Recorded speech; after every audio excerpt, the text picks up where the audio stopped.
Nintendo loves to make some sneaky enemies at times to surprise the player every now and then, so that it all doesn't get too boring. And the Rocky Wrenches are actually an amazing example of this, because they can come out of nowhere and assault you with their scary tools by throwing them at you. However, how did these normal enemies change in terms of use, design, gameplay, and story? Well, let's find out. Now, these weird mole-like creatures known as Rocky Wrenches were first seen in the year 1988 in the game Super Mario Bros. 3 for the NES. In this title, they had quite an interesting and unusual role, because they are employed as crewmen on the Koopa Troopa's vehicles, acting as some sort of highly skilled engineers on the mighty war machines, which is a good way to explain why they even exist. Although you wouldn't really expect it from a game like Super Mario. So clearly, from the very start, they already had a small and quite minimalistic role in the story, which was also very subtle, and I think that's pretty darn cool, especially because Nintendo rarely does this. Now in the game, they are actually part of the whole Koopa Troopa gang, since they also have shells like all the others, so they must be related to them in some way. But weirdly enough, this would change in time and disappear, and then come back and disappear again.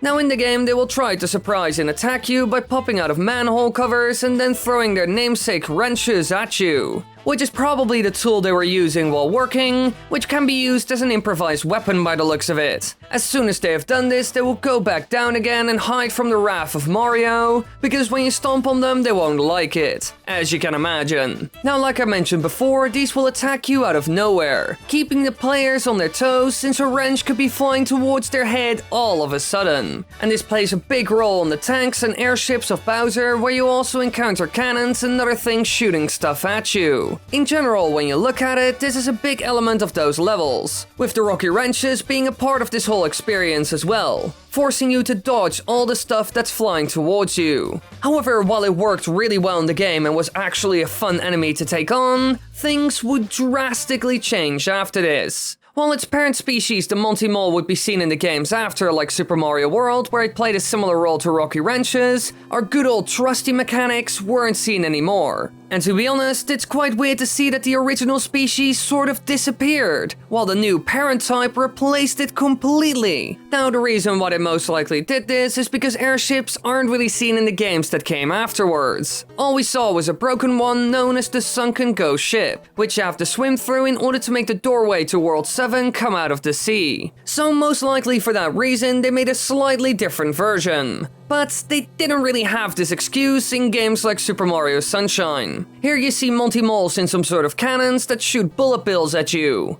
Now, in my opinion, it would have been way more fitting if Rocky Wrenches were inside of those, but apparently Nintendo didn't think about this. The more you look into it, the more you will see that they started to confuse the two, and they couldn't keep them apart really, even though there's a gigantic difference between them. Just look at the Monty Mole boss in New Super Mario Bros. That controls a tank. Yet again, a Rocky Wrench would have been a better fit. Now the next time we would see them is actually in a 3D game by the name of Super Mario Galaxy. And by the looks of it, they're space engineers now. They are seen in Battle Rock, Gusty Garden, and Dreadnought Galaxy, looking quite different this time around. They are moles instead of an actual type of Koopa and wear a blue striped bandana and wield their trusty wrench as their weapon. As you can already see, this is a bit of a combination between the Monty Moles and the Rocky Wrenches. So like I mentioned before, it's quite clear that Nintendo was getting confused by now. For some reason, they're a different species now, which is most likely because of the Monty Mole. However, it's good to see that they finally returned in a game, especially in such a big one like Super Mario Galaxy for the Wii. And interesting enough, from a game design standpoint, they didn't have to change at all, which is a rare thing to see. Because as I mentioned in a lot of other evolutional videos, 2D enemies usually need to change in some way in order to work in a 3D world. But when it comes to these, their general game mechanics apparently still work well in this environment, and I completely get why. They just sit in one place and can turn in every direction to hurl stuff at you, and the more of them you put together, the harder it becomes to dodge their attacks. So I understand why Nintendo put them in this game. We see airships a lot more after all, and they didn't need a redesign in any way, shape, or form. So what would happen next, after this quite big role in Super Mario Galaxy, which is an extremely popular game both in the franchise and in general? Well, they would appear once again in the 2D reboot series of Nintendo, but not in the first one, but actually the second title. In New Super Mario Bros. Wii, you can find them on the airship of World 6, where they belong to be honest, and they're still the same for the most part. Although some things did change, because if you look at them closely, you can see that they are slower in this title. And this makes sense. The whole New Super Mario Bros. Franchise is a lot more casual friendly, and so enemies became weaker and weaker. And now something else is also very effective in getting rid of these weird little creatures, so you won't be jump scared by them anymore. They can be frozen by Ice Mario and will be defeated permanently when attacked after this. So in general, they just returned to the place where they came from and became weaker because of the 2D games becoming more casual. Now the next time we would see them is in the 3DS era, so it took quite a while before they finally returned again. This time in their second 3D game appearance called Super Mario 3D Land. And here airships play a gigantic role once again because it was inspired by the third game in the series. Now overall they do the same stuff seen in the previous games, but now they have some new tricks up their sleeve. Some now appear in pipes and others throw bombs or even coins. So this is both good and bad news for the players, as you can imagine. Some will be sort of friendly and actually reward you for finding them. You get coins after all, which is great. However, others will throw something at you that's way more dangerous than any wrench they could ever throw. Especially now in this game, because those tools they normally throw can be stomped on harmlessly in this game, destroying them in the process, which wasn't a thing in any of the previous games. So they were both nerfed in some ways as well as becoming a greater threat in other ways, making this game quite interesting when it comes to the development of this enemy. And then something extremely weird happens. The other game of this era for their home console, known as the Wii U, kind of ditched all the things that were established in Super Mario 3D Land and went with the older concepts.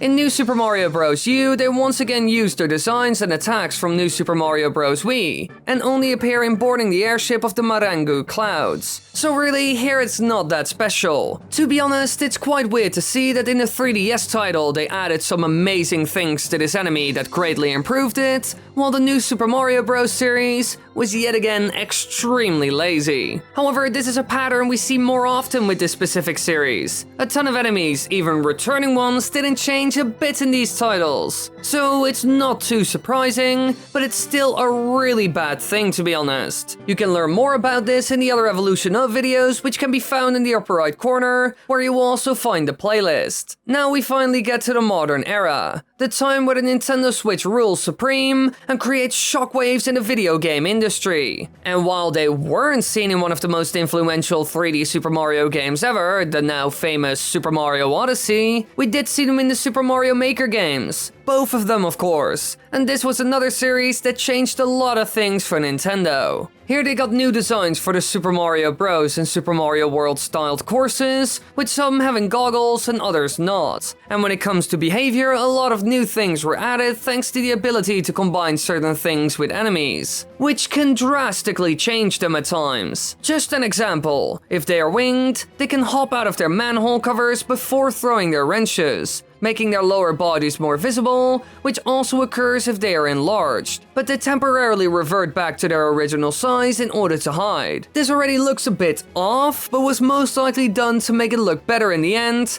and not even weirder. But it's still cool to see you can do all of this, since it does show us a slightly different version of this enemy. However, things are only getting weirder and weirder from this point onward, because when it comes to design, there are also a couple of details that stand out. Because when looking at them, we can see that their shells are actually back in the Super Mario Bros., Super Mario Bros. 3, and Super Mario World styles. So, by the looks of it, they're Koopas once again, right? Well, no, because in the new Super Mario Bros. U style, they actually do not have them. So yet again, just like the good old days, there's a lot of confusion over what they are. And I bet it will kind of flip-flop like this forever, since it's clear that Nintendo, even after all these years, can't keep the Monty Mole and Rocky Wrenches apart. And that's where this enemy's story ends. when it comes to the Super Mario series at least, because they also played an interesting role in the spin-off game that I briefly want to cover, the Mario Kart game for the DS, where they are used as an obstacle in the airship portion of the air fortress. They pop out of their holes at random, and therefore can cause a kart to spin out of control if it runs into them. And as you can imagine, this concept works really well in practice. They are still visible to an extent, but if they pop out of the hole while you're not paying attention, they can be your end. Nintendo even turned this into a minigame that's similar to Whack-A-Mole, and you can use this in one of the missions. Here, Wario uses a star to defeat 15 rocky wrenches, which is a fun little mission to complete, and shows that even outside of the main series, these enemies can play a very interesting role. And they were seen again in the 3DS game, where they also updated their look. Clearly, these small creatures play an interesting role in the whole franchise, but don't always get love as they have disappeared for years during some periods. But maybe we will see more of them in the future.